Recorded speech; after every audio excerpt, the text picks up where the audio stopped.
Hello there, I'm Dennis O'Sullivan, head teacher at Chauncy School, and here's an update for parents, students and staff at Chauncy School in week 97 of the pandemic. I'll start off by telling you what we know from the government. And then moving on to what we think is going to happen. Years 10 to 13 who are sitting examinations, who are expecting some sort of grade at the end of this year, there will be a grade. Your teachers are asking you at the moment to make sure that you're doing all the work they set in assignments, because they will undoubtedly contribute towards your final grade. We are going to be told in a couple of weeks how you're going to be graded, and I'll let you know as soon as we know. There may be mini exams. We haven't been told yet. The centre assessed grades will be a combination of how the government think you're doing and how your teachers think you're doing. So carry on working with your teachers, because it's just you and us, and we'll see how you get on, and we can guarantee, of course, that we will do our very best to make sure you get the grades you deserve. If you haven't done any work, that tiny minority of year 11s, you're not going to get a good grade. But all of those of you that have been working with us, and it's 80 to 90%, you're going to do very well with us. Before I go any further, I want to congratulate our two assistant site managers, Fazil on the birth of his daughter Lena, and Mark and Ellie from the canteen on the birth of their daughter Willow. So, people have been busy at Chauncy School in all sorts of ways. One of the ways we've been busy is moving on to year 6. We've decided to take an extra 50 kids.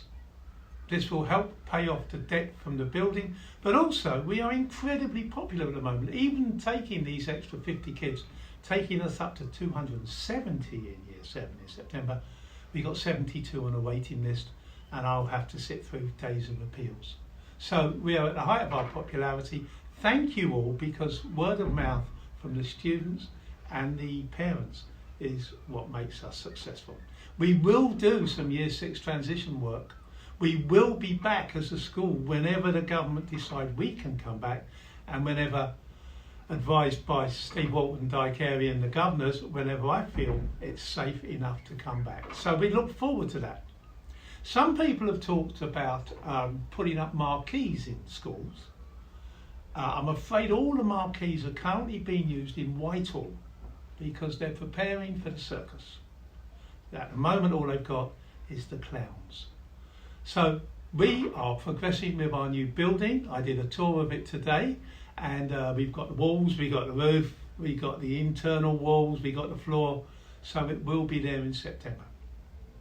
I'd like to move on to talk about our Zoom lessons.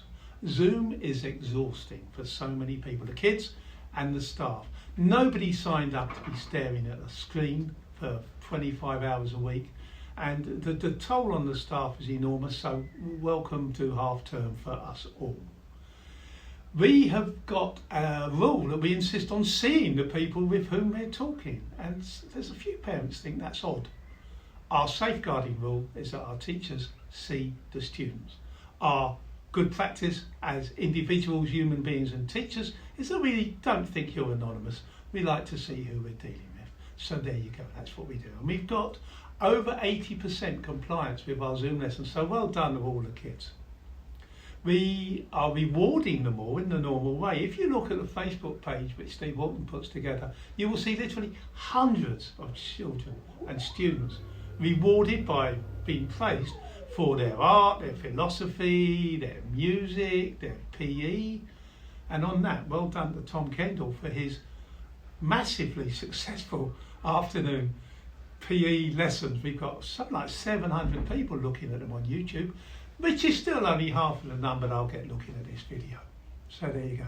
But it's also about 100 times the number of people who listen to me on East Arts Radio on Thursday nights. But we are praising the kids in our normal way, and we will carry on doing that. The stars of the week, the heads of year are finding out from, the teaching assistants are ringing kids who are having a little bit of trouble. We have got hundreds of emails and phone calls from parents thanking us for what we're doing, because you know what? We have got a brilliant staff. I'd like to say a couple of things about our brilliant staff. Oh, a couple of things. One, we have a geography vacancy, and two, we have a PE vacancy. The PE vacancy I have to do as an equal opportunities thing, but an interest in netball would be preferable. So if you're interested in these jobs, you know where we are. head@chauncy.org.uk. And while we're talking about head@chauncy.org.uk, I have to say that the parents have loved the Zoom lessons and they're popping in. We have had 6 complaints, some of them live while the lesson's going on, all of them against women teachers, and 5 of them against women teachers with an accent. I'll leave you to consider how I interpret that. But can I tell you how we appoint staff and how we monitor staff? Many of our staff, half a dozen, were students here, so I know their personality, their characteristics, and their sort of work ethos. Most of the new appointees are student teachers, which means that we have seen them teach 30 or 40 times. I go round the lessons of every teacher every single day, so that's only 190 times.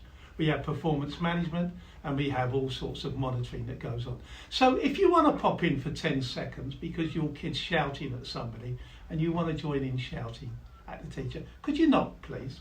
And if you've got a complaint about the teachers, I really, really do want to hear it, because that's how we deal with teachers underperforming. And you have got in this school the best teaching staff I have ever known, and I've appointed all of them. The parents' evenings, we've done year 7, year 8, and yesterday I had the pleasure of joining in by seeing 17 year 11s and a couple of parents. It's such a joy to see you, but it's not what we want to do. What we want to do is be able to look at you, smile at you and interact with you. When the government are talking about the gap growing between the disadvantaged and the better off people, or when they're talking about the amount of education that children have lost, they are talking quite often about knowledge. Well, I've been reading a bit about the Great Plague. Fantastic thing that was. I mean, in Switzerland, they executed 10,000 Jewish people during the plague, which I didn't know, but I didn't need a lesson because I had the skills to be able to find out about things. I've also been finding out about Dante's 7 circles of hell, and I have some nominations for each of those circles of hell. We train, appoint and monitor our teachers, and as you know, our results are fantastic. Few things about the future really. I would like all our staff to be able to carry on working, so I would like them vaccinated. I was vaccinated yesterday down the drill hall, fantastic performance by all the volunteers. A 10-second job, and what really amused me is as I came out, a bunch of kids went, "Oh, hello sir," and then they realised it was period 5 and they should have been in lessons, so they ran away. The skills that children have got, their love of fun, we will help them get back to, and we will help them with their interactive skills, with their communication skills, with their personal interactive and friendship forming skills. We will help them build their confidence and their competence. We will help them take risks. We will help them be ambitious, and we will help them be resilient and look forward to the future. So don't worry too much. When they're back, we will work on all these things. If the government give us some new money to work on some science catch-up, we will do that also. Bopping all over the place here, I must thank Henkel, a local business called Henkel, who have supplied us via Simon Smith apparently with 25 computers, which Steve has redone up and sent off to parents. And to Andy Casey, a real can-do ex-governor of the school, who's put the word out amongst his friends that he's brought in about 15 refurbished computers. So that's all really, really positive. Back to the vaccine. Get vaccinated, please. I've got 2 or 3 teachers whose immune system is such that they cannot be vaccinated. So everybody that doesn't get vaccinated, every one of those people that catches this flu, and every one of them that passes it on to my teachers, and I want to put too fine a point on this, I don't want you to kill my teachers. I want them here. They are brilliant, they deserve a life, and they deserve to teach your kids. One of them is the most astonishing teacher I've ever known of English literature in 42 years, and I want to hear. So don't mess around listening to the bloke down the corner shop. The vaccine's safe, it doesn't hurt, get it done and keep us all safe. I've said there's a new building coming, so there is a future.